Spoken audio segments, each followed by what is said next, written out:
आजकल के रिश्तों में जहां लोग उनकी अहमियत भूलते जा रहे हैं, वही शिव पार्वती का प्रेम और रिश्ता आज के जनरेशन के लिए एक मिसाल है। हालांकि हम शिव पार्वती से बहुत कुछ सीख सकते हैं, लेकिन मेरा उतना विशाल बुद्धि नहीं है। जो भी पढ़े हैं और इस छोटे से बुद्धि से जो भी सीखा हूँ समझा हूँ वो बताने का कोशिश करूँगा। तो आइए वीडियो को शुरू करते हैं। आज के जनरेशन के लिए शिव पार्वती का प्रेम एक मार्गदर्शक बन सकता है। आज के इस वीडियो में मैं 5 पॉइंट के ऊपर बात करूंगा। पहला, धैर्य और सच्चे प्रेम की परीक्षा। माता पार्वती को भगवान शिव ऐसे ही नहीं मिल गए। उसके लिए माता पार्वती ने भगवान शिव को पाने के लिए 3000 वर्षों तक घोर तपस्या की और अपने प्रेम और समर्पण से कभी पीछे नहीं हटी। उनके प्रेम में कोई उतावलापन या जल्दबाजी नहीं थी, बल्कि वो सच्चे प्रेम की परीक्षा को स्वीकार किया और अपने धैर्य से उन्हें सिद्ध किया। सच्चा प्रेम केवल आकर्षण नहीं है, बल्कि धैर्य और समर्पण का दूसरा नाम है। आजकल के रिश्तों में धैर्य की कमी है। वो छोटे छोटे परेशानियों में हार मान लेते हैं, एक दूसरे का साथ छोड़ देते हैं, बल्कि ऐसा नहीं होना चाहिए। सच्चा प्रेम जो धैर्य रखता है वही उसे निभा पाता है। आज के समय में भी जब कोई अपने करियर या रिश्तों में कठिनाइयों का सामना करते हैं तो उसे हार नहीं मानना चाहिए, बल्कि धैर्य पूर्वक प्रयास करना चाहिए। दूसरा,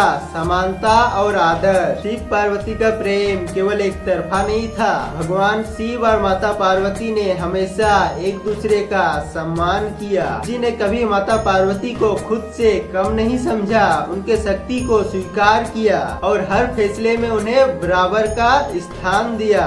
इसीलिए भगवान शिव को अर्धनारीश्वर भी कहते हैं, जिसमें आधा शरीर शिव जी का और आधा शरीर माँ पार्वती का है। आजकल कई रिश्तों में एक साथी दूसरे साथी पर हावी होने की कोशिश करता है। कभी पुरुष अपने अहंकार में महिला के विचार को महत्व नहीं देता, तो कभी महिलाएं पुरुष को समझने के बजाय सिर्फ अधिकार जताने लगती है। यदि पति पत्नी एक दूसरे के विचार को समझे और उनका सम्मान करे, तो उनका संबंध अधिक मजबूत और प्रेम पूर्वक बन सकता है। तीसरा, कठिनाइयों में साथ निभाना। जब भगवान शिव माता सती को खोने के बाद दुख में डूबे थे, तो माता पार्वती ने दोबारा जन्म लेकर शिव जी के जीवन में प्रेम और संतुलन लाने का कार्य किया। उन्होंने हर परिस्थिति में शिव जी का साथ दिया, चाहे वो विष पीने का प्रसंग हो या अन्य कठिनाइयाँ। के समय में लोग रिश्तों में आने वाले छोटे छोटे परेशानियों को बड़ा मुद्दा बना लेते हैं, और अगर कोई मुश्किल आती है तो लोग भागने लगते हैं, बजाय मिलके समाधान निकालने के। सच्चे प्रेम केवल अच्छे समय के लिए नहीं होता,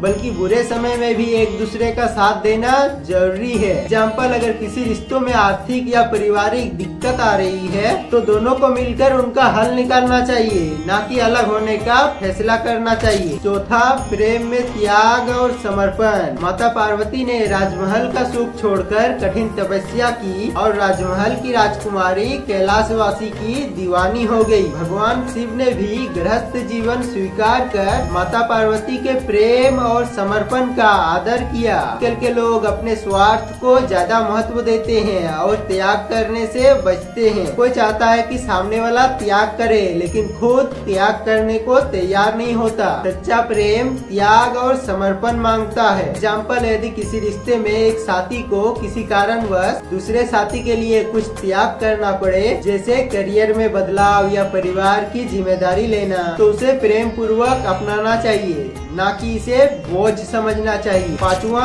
प्रेम को बाहरी दिखावे से ऊपर रखना। भगवान शिव एक साधारण रूप में रहते थे, भस्म लगाए, सर्प धारण किए और सादगीपूर्ण जीवन जीते। लेकिन माता पार्वती का प्रेम उनके भौतिक चीजों से नहीं, बल्कि उनके गुणों से था। आजकल के रिश्ते अक्सर बाहरी चीजें की नौकरी, पैसा, खूबसूरती और सोशल मीडिया स्टेटस आदि पर आधारित होते हैं। लोग प्रेम की जगह सिर्फ आकर्षण और स्टेटस को ज्यादा महत्व देने लगे हैं, कि बाहरी सुंदरता या संपत्ति से नहीं, बल्कि उनके दिल और व्यक्तित्व से किया जाता है। एग्जाम्पल, यदि कोई व्यक्ति किसी से प्रेम करता है, तो उसे उसके स्वभाव, मूल्यों और विचारों को महत्व देना चाहिए, न कि केवल उसकी आर्थिक स्थिति या सोशल मीडिया छवि को। शिव और माता पार्वती का प्रेम हमें सिखाता है कि प्रेम केवल आकर्षण नहीं, बल्कि धैर्य, समर्पण, त्याग त्याग और विश्वास का संगम है। अगर हम इन गुणों को अपने रिश्तों में अपनाएंगे, हमारे रिश्ते अधिक गहरे और सच्चे